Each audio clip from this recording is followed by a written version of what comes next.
aiwo, aiwo, akukawe, yelele, akukawe, yelele, yelele, akukawe.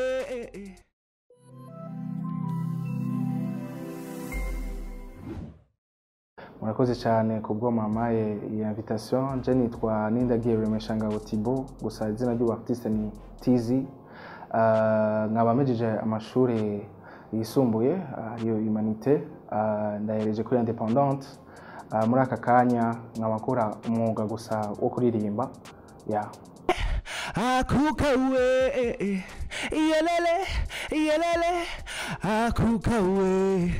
Tizi kusanze ryavuye muri Tease, gusa nabona ko haracari akatushe ka vibe katarimo nka kumwe ba Breezy ba Drizzy shashima kugira Tizi, biranuka sasanga byanotse.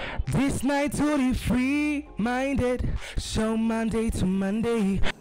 Hari abantu bambonamo uwo muco wo kuririmba, shashima kuririmba nyene petit à petit nivya isi nanguye sinashitse abantu nibashitse bumva icyo nshaka guserura, gusa petit à petit hari communauté yagiye iranje inyuma, baravuga ati bro ibintu nivyo wawe. We dey crazy, we dey party all night. It's a vibe, it's a vibration. This is a murder. Bon, suri nyuma gato nkuko nakubwiye niwashitse wambonamo kuko naje kubwi wanje sinabwitore identité musicale yanje kuko natanguye muri rap, gusa aho hantu ndiko ndahapa izo song nagize ndiko ndahapa abantu bazakira nkuko nari navyiteze, baragerageza kumpanura, gusa jewe navuga ati bro reka nikorere kuma nyene iyo ufise mentalité iri jeune ukavuga ati jewe ndabona ko ndiko ndakora ibintu vyiza, gusa nyene iyo ugenda urakura hari ubwenge uzurashiramo mu mutwe wawe ukavuga ati bro ati slow down, raba wumviriza abantu kuko kusanzwe umuziki tuwukorera abantu kandi niwe novuga no client, tu vois, nibo ba consommateur.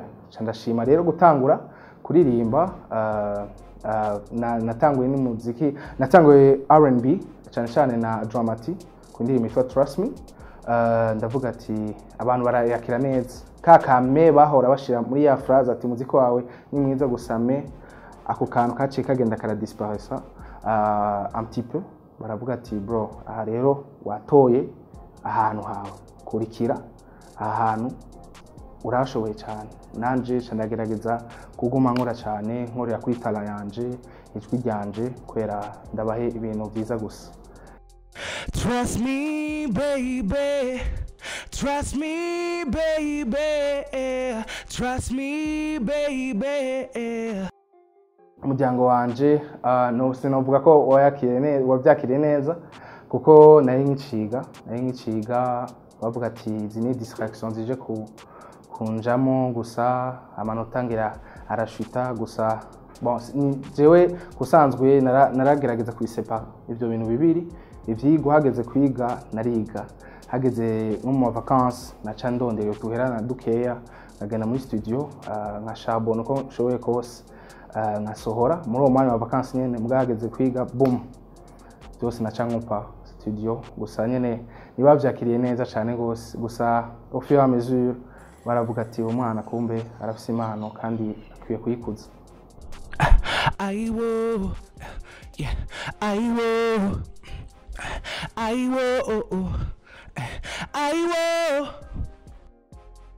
Ego abavyeyi banje barafata ku mugongo cyane unavuga naho atagihari yari papa wanje yarakunda niyo yakije birthday yiwe yabanze gushiramo catalogue y'indimo zanje zose avant yuko avuziza abandi bose.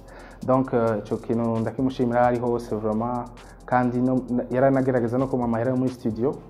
Mama nyene wewe kuma mama nyene bashaka ko ndirimba gospel, you know, gusa message yose iba ari positive tant que uririmba ibintu ufise byo kwigisha abantu, donc nibaza ko umuntu bose baranshigikira cyane cyane na papa. But I busy, I got the power. Me and my G's, we set the fire. Not your feet send me doga call. In a moody more. Bon, je ni umu artiste kuko nibaza ko message yose ushoboye guserura ni kwigisha gospel, ni kwigisha en fait avec la bonne parole. La bonne parole ishobora kuba ariyo yose, bien sûr iya mbere ni Imana, gusa n'izindi zose ari bonne parole zinshi dukwiye gupresha, peace, love, byose biri mu Mana. Kandi nibaza ko ejo mbyutse nkavuga ati shaka guhayagiza ibyiza Imana yangiriye nzobigira, kuko en tant qu'artiste sinokwirimita ngo ndirimbe juste indirimbo z'urukundo, indirimbo zigisha. No, umu artiste ni umuntu yavyutse ari inova mu gisate cyaco cyose. DJ turn up the place. My girls want to shake. Physically, radically, I will.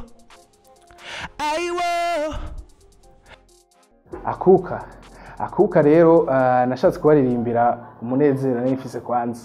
Umunezero iyo kumwe n'abantu, iyo uri mu mwuka mwiza cyane gose, uri mu mwuka udasanzwe, ukaba uri kumwe n'abagenzi muri kumasangira kamwe, byose nyene juste nashatse kuririmba ikintu kiri jovial, niko novuga. Cyane cyane umwuka, hari umwuka wera ari we w'Imana, gusa je nashatse kuririmba umwuka wo kwinjoyinga, umwuka wa vibe, nico nashatse guserura kusanzwe. I will, yeah, I will, let's go. I will, yeah, I will, akuka we, yelele.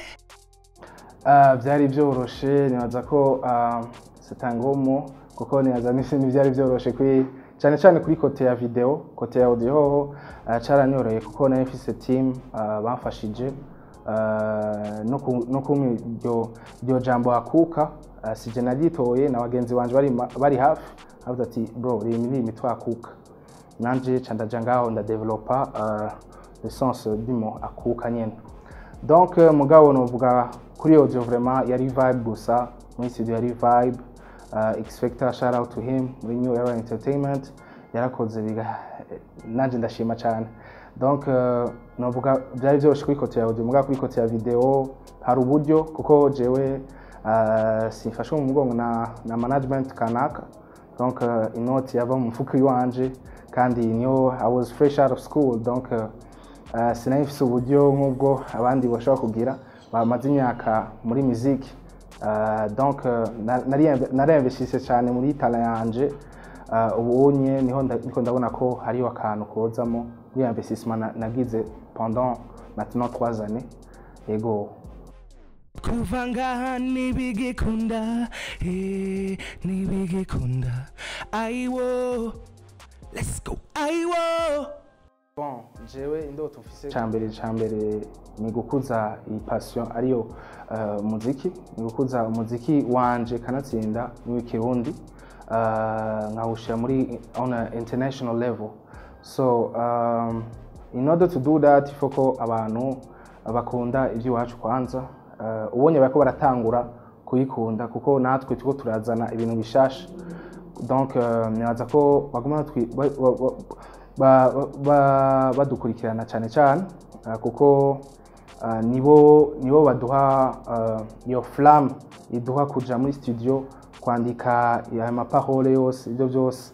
Donc je indoto zanje ziri kwinshi, gusa icyambere nuko muziki uba éparpillé dans le monde, kandi muziki w'ikirundi. Hanyuma ko mu boss wo mu biro navyo nyene urumva, kuko je shaka kuririmba gusa, ndashaka no bandanya muri kaminuza. Donc Imana ntiyabishobora, nkaronka diplome yanje ejo mu gisata kanaka nka wanashaka nka create business yanje, kuko urose diplome ukacugenda gusaba akazi. No ifoko building ikintu canje. Donc ndashaka ko create ikintu canje abantu bakaza baraza kandi nkanaprofitira mu bantu bose ko shaka ko mu boss jewe jenyene shaka gutera imbere cyo kimwe n'inshuti zanje n'abagenzi banje niyo ndoto ofise ko sanze shaka gutera imbere jewe jenyene yego akukawe yelele yelele akukawe ibiro byanje byose correctement bon merutse kwipima kera no ibinye ngiye mbonye n'umunzane ngira notinya kubira. Thank you so much kandi murakoze cyane Isanamu Media Imana ibahezagire nkanaba invita nanje kumurikirana ku marezo sosio yanje yose yaho ari ku Instagram, Facebook, YouTube cyane TZ THEWZY THZZY ego rukundo rumwe one love. Akukawe yelele yelele akukawe yelele yelele mama